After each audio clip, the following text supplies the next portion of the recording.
नमस्कार, VIP news में आप सभी का बहुत बहुत स्वागत है। आपके साथ मैं हूं पल्लवी परिहार और शुरुआत करेंगे खबरों की।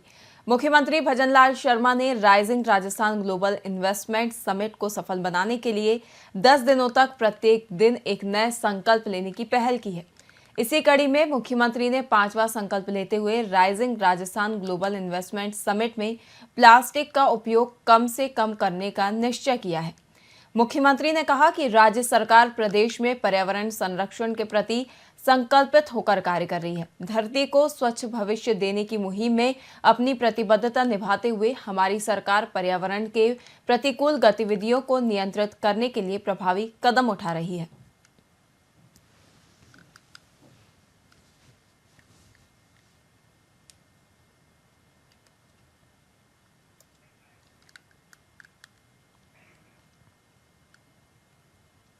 जिले के बनेठा थाना अंतर्गत धौला बाबा के पास स्थित धार्मिक स्थल पर गिरोहबंद अतिक्रमियों की ओर से जीर्णोद्धार और निर्माण कार्य नहीं करने देने से परेशान बनेठा के ग्रामवासियों में काफी आक्रोश है, जिसे लेकर उन्होंने जिला कलेक्टर को ज्ञापन सौंपा और आरोपियों को पाबंद करने की मांग की है। ग्रामवासी तुलसीराम खटीक, रमेश चंद खटीक, गणपत रैगर, सुरेश कुमार खटीक और रामकरण खटीक सहित अन्य लोगों ने ज्ञापन में बताया कि पटवार मंडल बनेठा परिक्षेत्र में बनेठा से लगभग 3 किलोमीटर दूर पर साबिक हॉल खसरा नंबर 3467 में क्षेत्रीय लोक देवता धौला बाबा का अति प्राचीन धार्मिक स्थान आस्था का स्थान है। यहाँ सर्व जाति, धर्म और संप्रदाय के लोग पूजा अर्चनार्थ के लिए आते हैं। उन्होंने बताया कि धार्मिक आस्था के चलते तत्कालीन समय स्वर्गीय किशन लाल खटीक, स्वर्गीय ग्यारसी लाल खटीक निवासी बनेठा की ओर से उक्त जगह पर एक कुएं का निर्माण कराया गया था, लेकिन अब देखरेख के अभाव के कारण वह जीर्णशीर्ण हो गई है और उस जगह पर जुआरियों का अड्डा बन गया है।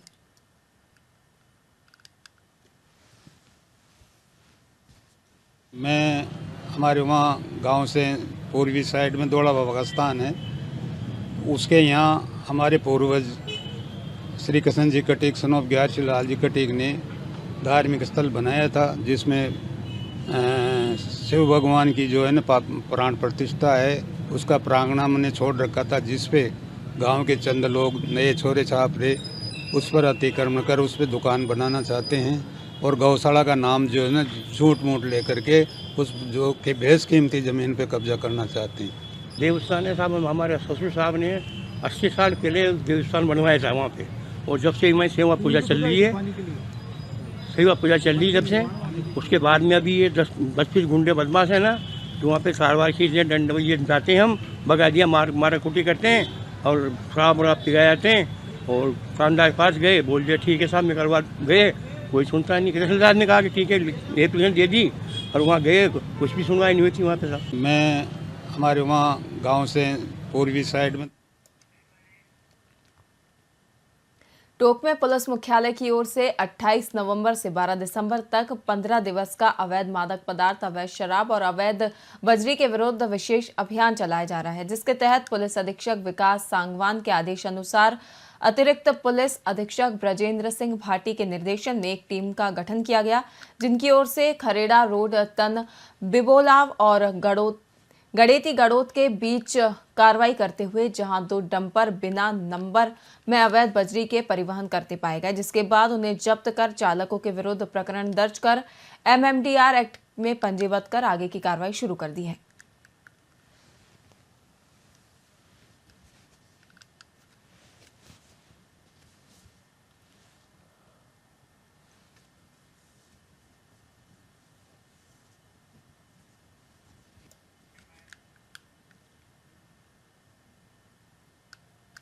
नगर परिषद टोंक में सफाई कर्मियों को भर्ती के लिए दिए गए सफाई अनुभव प्रमाण पत्र को लेकर वाल्मीकि समाज टोंक की सैकड़ों महिलाओं और पुरुष आवेदकों ने प्रदर्शन किया, जिन्होंने एक सफाई ठेकेदार के खिलाफ नारेबाजी कर उस पर फर्जी अनुभव प्रमाण पत्र दिए जाने का आरोप लगाते हुए निष्पक्ष जांच की मांग की है।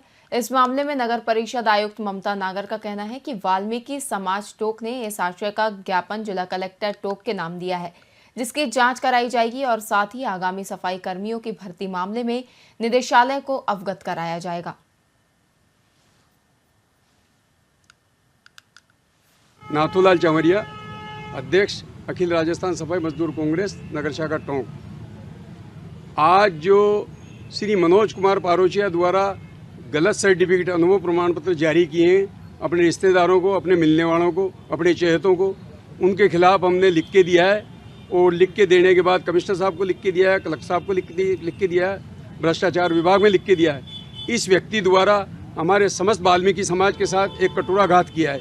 जिन व्यक्तियों ने काम किए थे उन्हें तो अनुभव दिए नहीं और अपने चहेते व्यक्तियों को अनुभव प्रमाण पत्र दे दिए।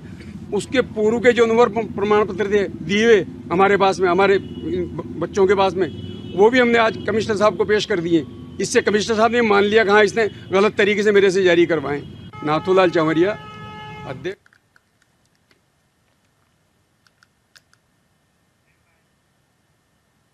जयपुर में डीएलवी मुख्यालय पर जीटीसीएसएल की बोर्ड मीटिंग आयोजित की गई, जिसमें स्वायत्त शासन विभाग के प्रमुख सचिव राजेश यादव ने महत्वपूर्ण चर्चा की। वहीं बैठक में जेसीटीएसएल की बसों के संचालन, मरम्मत और नई सीएनजी और इलेक्ट्रिक बसों की खरीद पर विशेष ध्यान दिया गया। वहीं राजेश यादव ने बैठक में राइजिंग राजस्थान के तहत सिटी ट्रांसपोर्ट व्यवस्थाओं की समीक्षा की और आगामी योजनाओं के बारे में विचार विमर्श किया। उन्होंने सीएनजी और ईवी बसों के संचालन की दिशा में उठाए जाने वाले कदमों पर चर्चा की, ताकि पर्यावरणीय दृष्टिकोण से भी शहर के परिवहन में सुधार हो सके। वहीं इस बैठक में सिटी ट्रांसपोर्ट की बेहतर सुविधाएं सुनिश्चित करने के लिए विभिन्न प्रस्तावों पर विचार किया गया।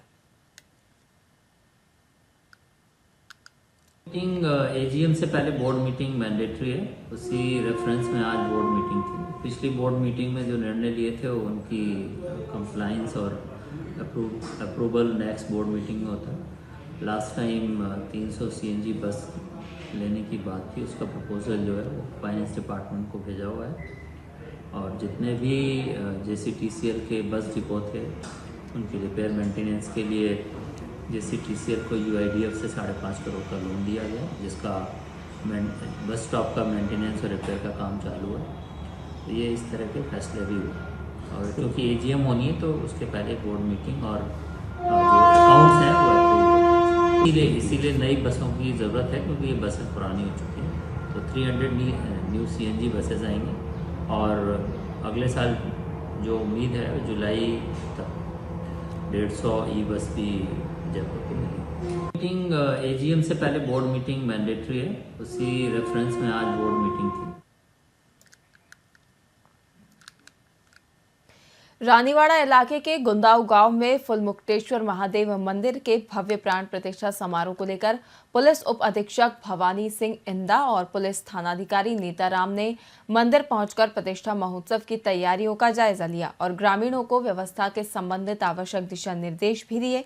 इस दौरान गुंदाऊ महंत चंपेनाथ महाराज ने पुलिस अधिकारियों को 3 दिवसीय प्रतिष्ठा महोत्सव के दौरान आयोजित होने वाले कार्यक्रमों और विभिन्न व्यवस्थाओं से अवगत करवाया।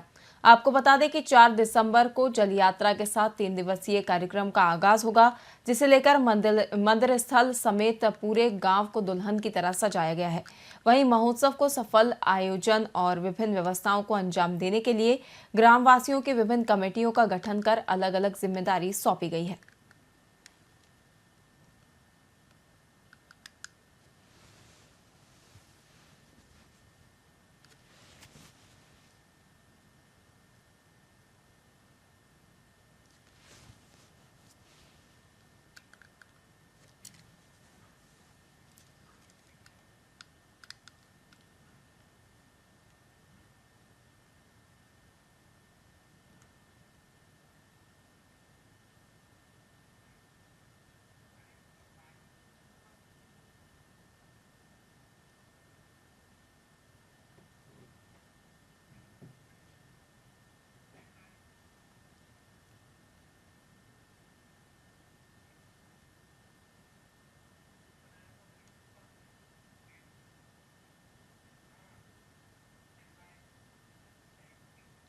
किशनपुरा गांव में चोरों के हौसले लगातार बुलंद हैं और चोर एक के बाद एक चोरी की वारदातों को अंजाम दे रहे हैं। ताजा मामला झज्जर के बाद बसा का है, जहां चोरों ने 3 सबमर्सिबल मोटर निकालकर कॉपर चोरी कर लिया और जब सुबह किसान खेतों पर पहुंचे तो इसकी जानकारी उन्हें लगी। जानकारी के अनुसार गांव के रोशनलाल सैनी, हरिराम सैनी और कमलेश सैनी के खेत में लगी सबमर्सिबल पानी की मोटर से चोरों ने केवल चोरी की वारदात को अंजाम दिया है।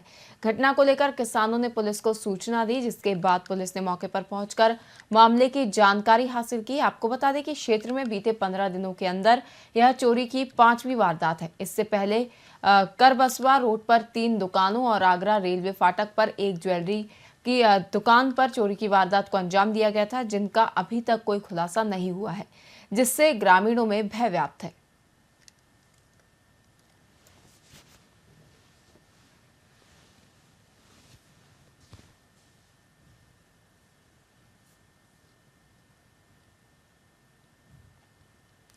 फिलहाल के लिए खबरों में इतना ही। देखते रहिए VIP न्यूज़। नमस्कार।